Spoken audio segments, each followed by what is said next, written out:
Hey everyone, I'm Lucas Matney, and today we'll be hearing from Karen Maroney on the topic of why anyone should care, and in parentheses, making your brand stand out. So Karen comes from Coatue, where she serves as a general partner. And previous to that, she was the head of comms at Facebook and co-founded the Outcast agency. So before we get into the presentation, I'd like to remind everyone that audience members will be able to ask their own questions to Karen, but please use the Q&A function on Zoom and not the chat. So we're not going to be monitoring the chat for the audience, but don't be shy. We'll get to as many questions as we can. So please populate the Q&A soon. With that, I'm going to pass things over to Karen. Great. I already blew it by talking on the chat now. I'm encouraging people to use the function. Exactly. I apologize. It's the whole, hello, I'm very happy to be here, wherever here is for all of you guys. Today, and please ask me lots of questions, it makes it more fun. Today, I'm hoping to talk through a RIBS messaging framework. So the reason I put together this framework is that I've worked with so many companies throughout the years, co-founded Outcast with the amazing Margaret Windmakers, went on to run communications at Facebook for many, many years. Like I started when it was a website, just to put it in a context, and recently left. So a lot changed throughout the years. And so many people just struggle, especially when you're in an early stage, about how do I get my message across in a way that people care? And that fundamental reminder that like most people don't care. So I'm just gonna jump right in. If we look at RIBS, RIBS stands, the messaging framework, it stands for relevant, inevitable, believable, and simple. Okay, so let's just dive into relevant. This might be, as you're thinking about your messaging, and this could be for your product, for your company, for your first launch, for your funding, for anything. You might be pitching VCs, of which I am now one, so I also see it from that lens, which is new for me. People just, they fundamentally aren't walking around caring about this new startup. Like actually, nobody does. So one of the things to keep in mind is how do you create relevance and understanding who you're relevant to and why. So the first three questions to ask yourself is, why should anyone care? Is there a purchase order existing for this or not? And who loses is if you win. So I've had the opportunity to work with Salesforce from when it was Mark Benioff in his apartment in Coit Tower. Okay, very early. He had his co-founder Parker Harris in the apartment next door. They were so early, he hadn't even left Oracle yet. And there was this idea of who should care about Salesforce.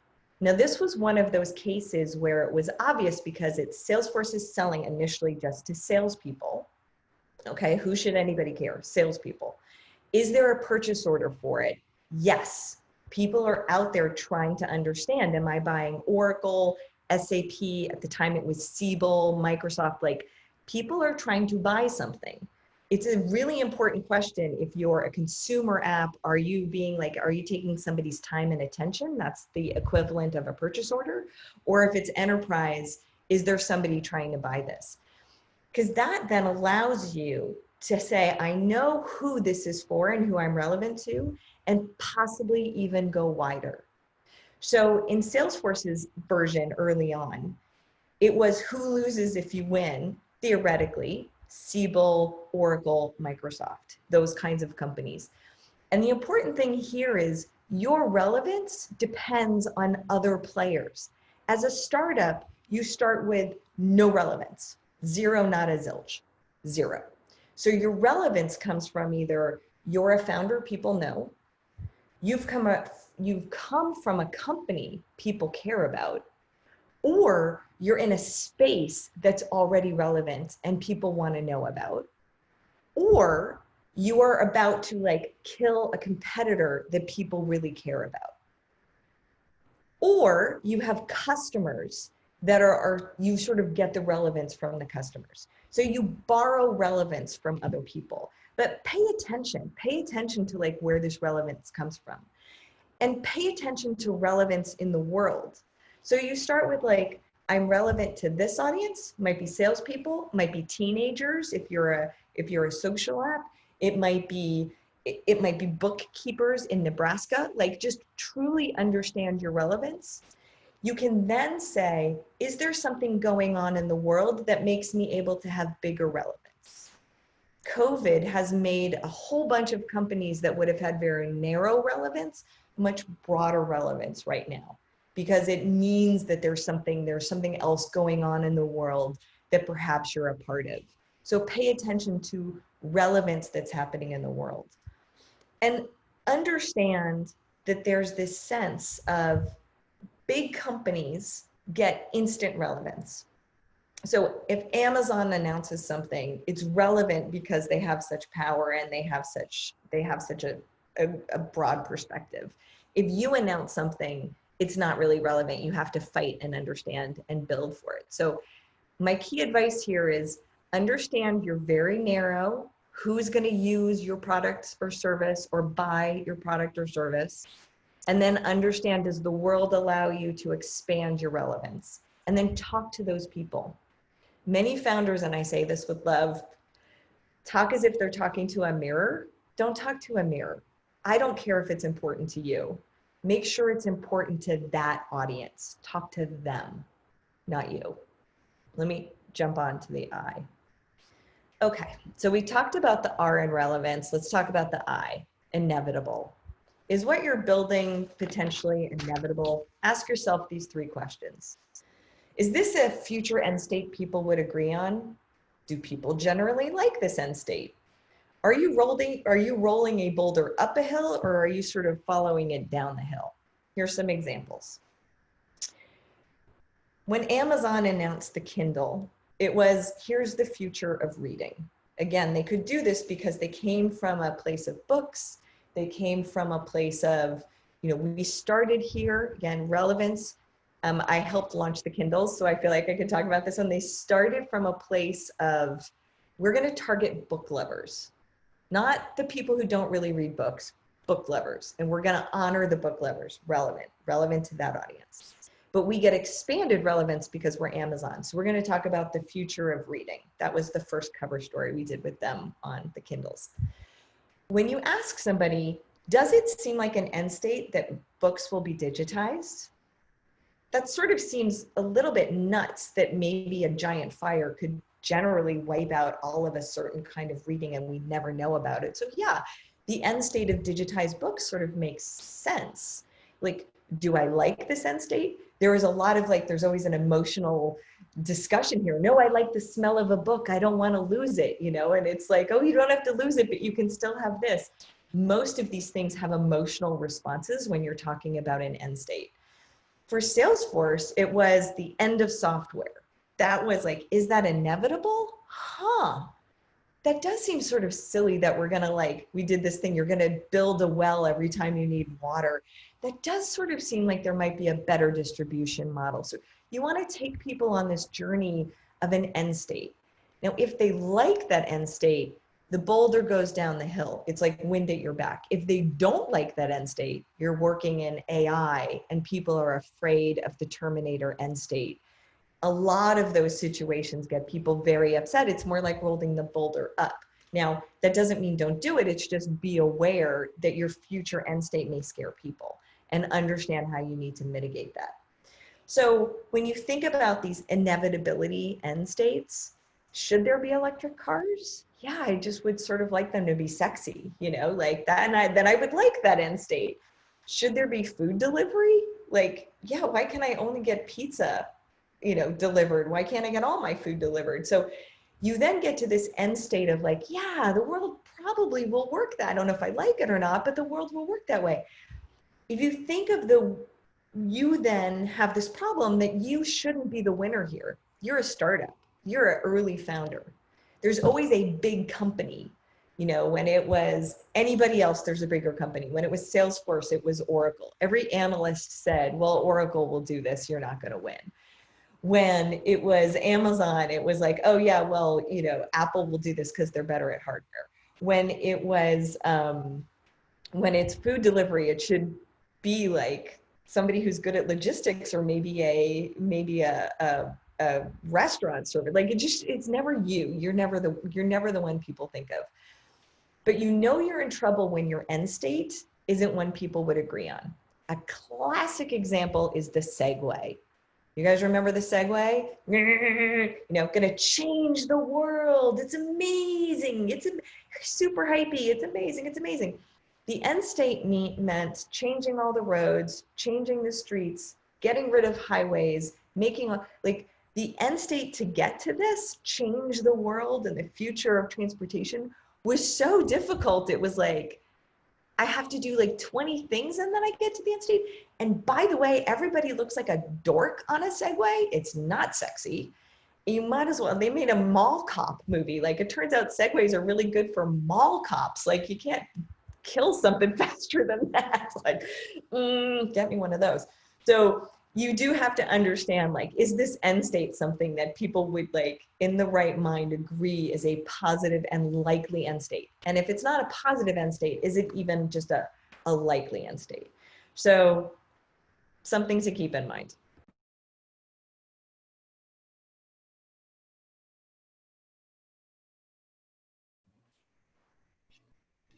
Oh, I think you may have muted yourself there. I muted myself. Really not good thing to do in a presentation. Because where I am now, the mute button is right by the play button. So let me hold. Hey, at least my dog hasn't started barking yet. So let's just do one thing at a time and call it good. There we go. Okay. So can you see my screen? Great. Great. Okay. So let's go to the B in believable. We talked about this.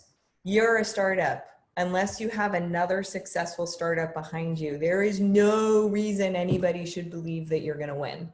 So you've shown that you're relevant. You understand who your audience is. Very narrow possibly, and that's fine. Maybe the ability to go broader because of the world events or your competitors, maybe, but you really understand who you're relevant to. Now you've painted a world that it's like, it's inevitable that the world should work this way. It's just sort of common sense. Well, the third thing is I believe it's relevant and I believe it's inevitable, but I do not believe you're going to succeed doing it. There is always somebody else who should make this end state happen to these people. Always. This is the thing you have to wake up and work on every single day. Wake up every day, care more, do more, prove it. And in this case, momentum matters. So many people make the mistake in a launch or a product or a thing where they do their launch, they drop the mic like they're Bono from YouTube or something, and did I call him YouTube? YouTube, they like drop the mic, and it's like, it's not about one and done at all. It's about this showcase of momentum and believability again and again and again. Because remember, nobody should believe it. When I think about Facebook, when I started, it was a website. And even before that, people said, it's hard to imagine now, but like people said, you're just for college kids and MySpace is going to kill you. Like, okay, wake up every day, care more, show more, do more. Okay, well, fine. You went beyond college kids, but adults aren't really going to like this. Wake up every day, care more, show more, do more. Okay, well, you got some adults, but it's only in the US. Care more, show more, do more. Okay, well, maybe you went international, but it's definitely not going to be a business model. I mean, who could ever see this as a business model? No way. Care more, show more, do more. Okay, well, you don't have a mobile app. Okay, you get a mobile app. Okay, well, fine, but you're only one app. You actually don't matter. So even in an example like Facebook, the idea that you have to like everybody at every state, care more, show more, do more at this startup state is like, you are never, ever, ever done. I mean, it flips when you get to be one of the top 5 and then you have a different problem, but that's not what this session is about. But just know and expect that and just be like, this is what my job is to get people to believe that we are the ones that are going to make this end state possible, that we are the ones who are going to move this forward. And something to keep in mind, and I love, like, Lucas is probably better able at this than I am, but I always sort of like oversimplify things into like, there's 3 kinds of news there's good news. Hey, I'm a startup and I'm doing okay today. Like, Lucas isn't going to care about that. I'm sorry. There's bad news, which is like a really well-funded startup kind of blew up. Well, I mean, that's kind of interesting. It's just sort of more interesting, but that's not usually as a startup what you're hoping to achieve. So, okay, let's do like, there's good news, kind of boring. There's bad news, you as a startup kind of want to avoid it. And there's new news. How is it that you are genuinely creating new and momentum in a way that's relevant and fits into inevitable? Because again, don't walk around with the mirror up. Why is it relevant to somebody else out there? And last but not least, simple. I mean, come on. I don't know what I'm going to do with my 11-year-old when school goes back, but there's no school and it's online. I'm sure you all have some version of family and life and the world, and people are busy and the world is very hectic. And if you want people to listen to you, you have to keep it simple. Have to. The other thing is you have to get used to repeating yourself. Just because you've said it doesn't mean I've heard it. So there's even the old rule of 7, which was like a marketing cliche where you had to run the same commercial 7 times in a certain period of time for anybody to remember what the commercial was for. Like, and now you never see commercials unless you're like skipping the ad on a YouTube video, or you happen to be watching sports, which don't happen anymore, or news, because people only watch sports and news live, which is why they can still do commercials. So like, okay, but remember that my favorite commercial was this one where they were, the guy from The Office was making fun of the Boston accents. And it was like, I packed the car. Did you pack the car? I packed the car. He can't pack the car. Like, I love that ad. Ask me what car it's for. I don't even know. I know the ad, but I have no idea what car it's for. So the idea of having to be new, keeping it simple, and repeating yourself, you're gonna have to get used to this. And really smart people, which you have to be really smart to be an early stage founder, really smart people get bored. And you think simplification is boring. And I'm really begging you to not let the complexity of your intellect cloud what needs to often be simple.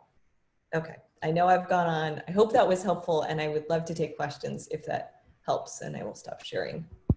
Perfect. Well, thank you so much. All right, so as a reminder, the Q&A is open, and so put the stuff in the Q&A, not the chat. We won't be monitoring the chat. I guess just to kind of start things off, this is an audience of early stage founders. A lot of early stage founders, the first time they're really thinking about communications and brand building might be closer to their launch. So I guess with some of the founders you've worked with gearing up for a launch, what are some of the frustrations or missteps that founders are often kind of driving their launch towards? Yeah, I think I like to think about a launch.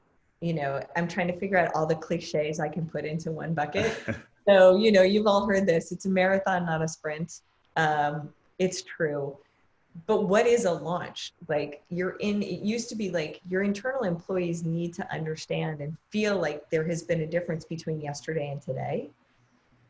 The world needs to know like there's a difference between yesterday and today. And then it's really literally think of it as the start to a race. You have now shown up on the blocks.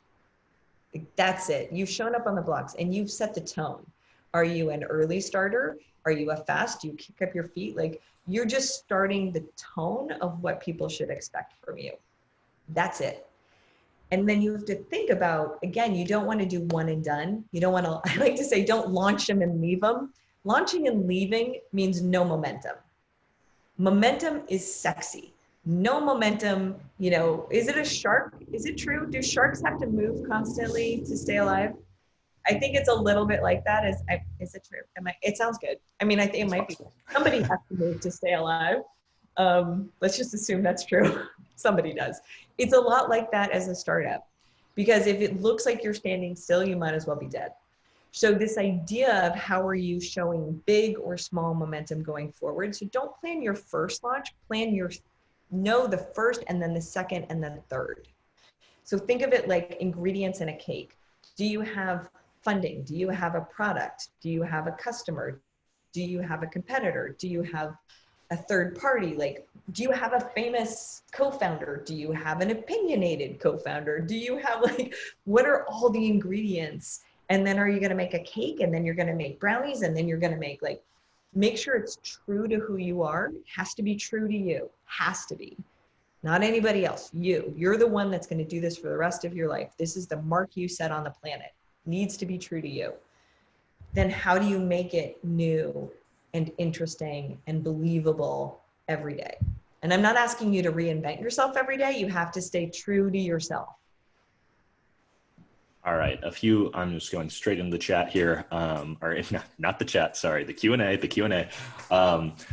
So there's a question about keeping momentum going. And I guess through the lens of a launch, like after a launch happens, maybe you didn't exactly get the result that you wanted. A lot of people might think, okay, well, not that many people paid attention, so maybe I'll just go heads down for a little bit and then do the relaunch.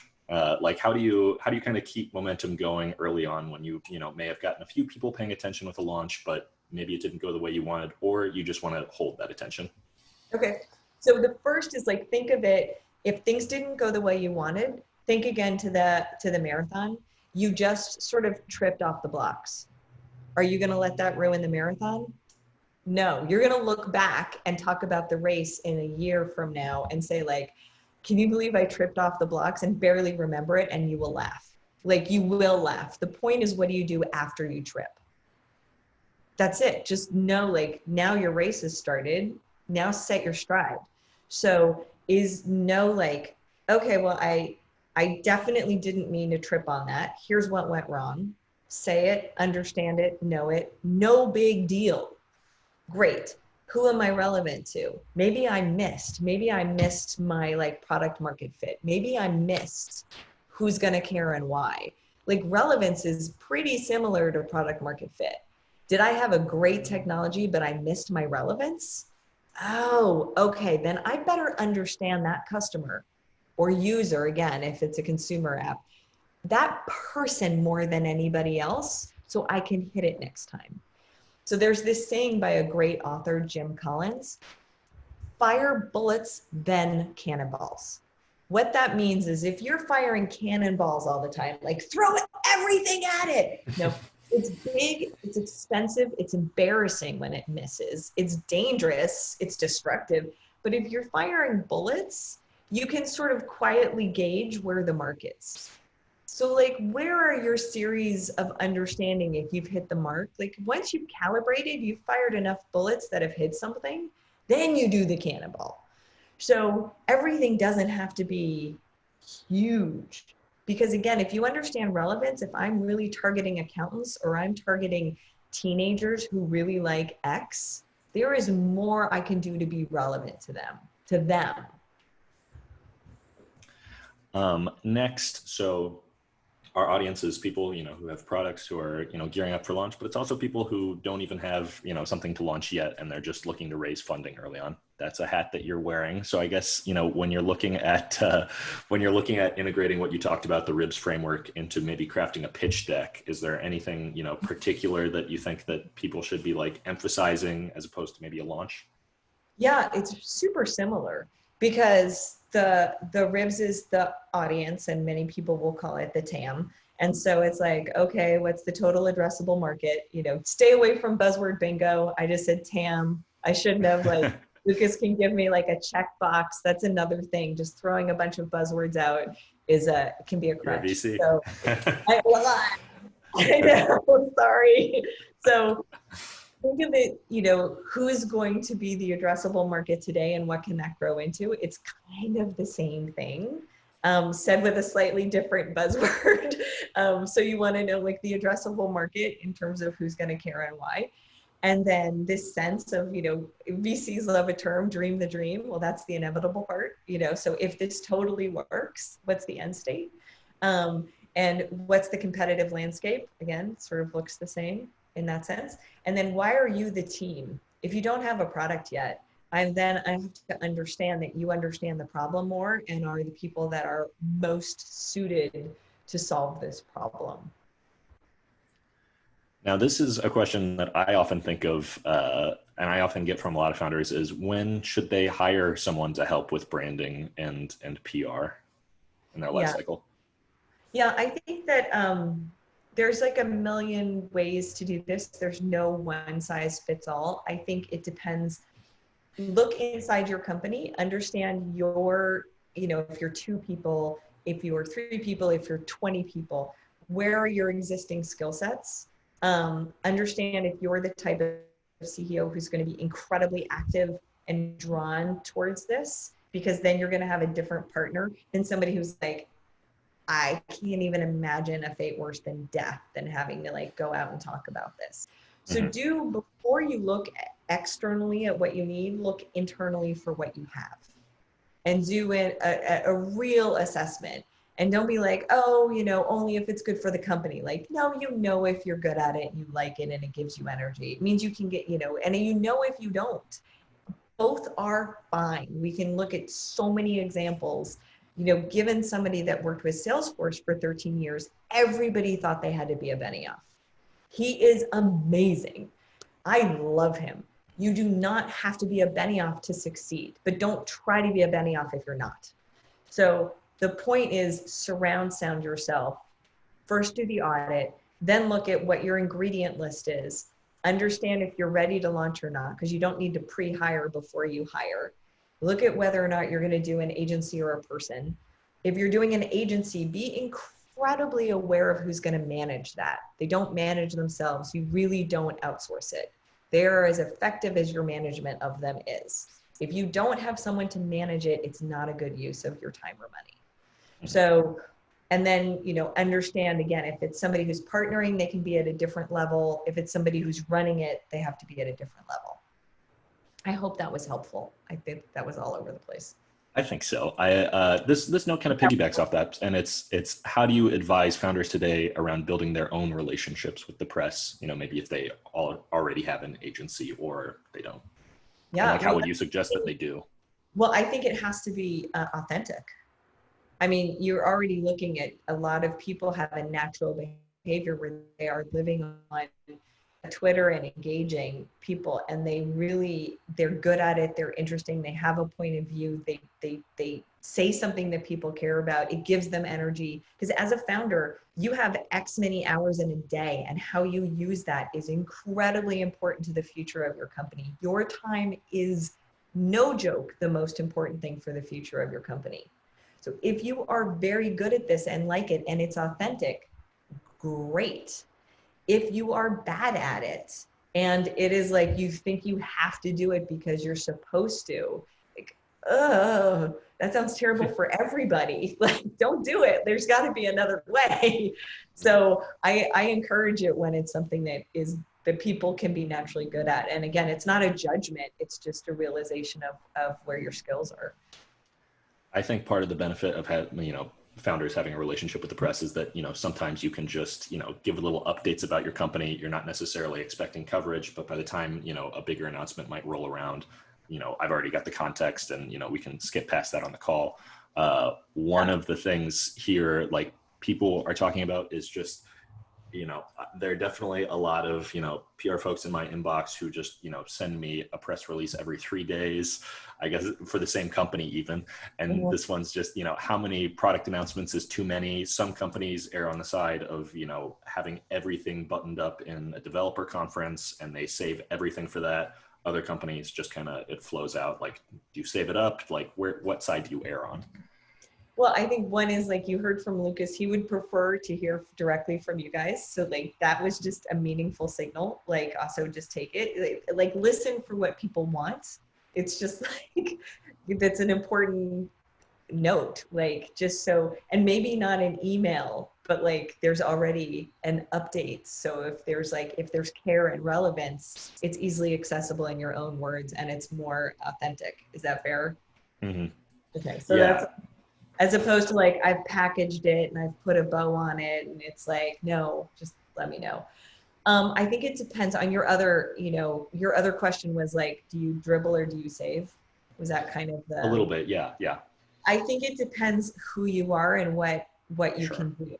So a lot of companies like have these moments in time, and they're big companies and they're drawn towards these moments in time. Like if you're a company nobody's ever heard of and you're going to like store it up, I still don't know why anybody cares. The same is true for the dribble out.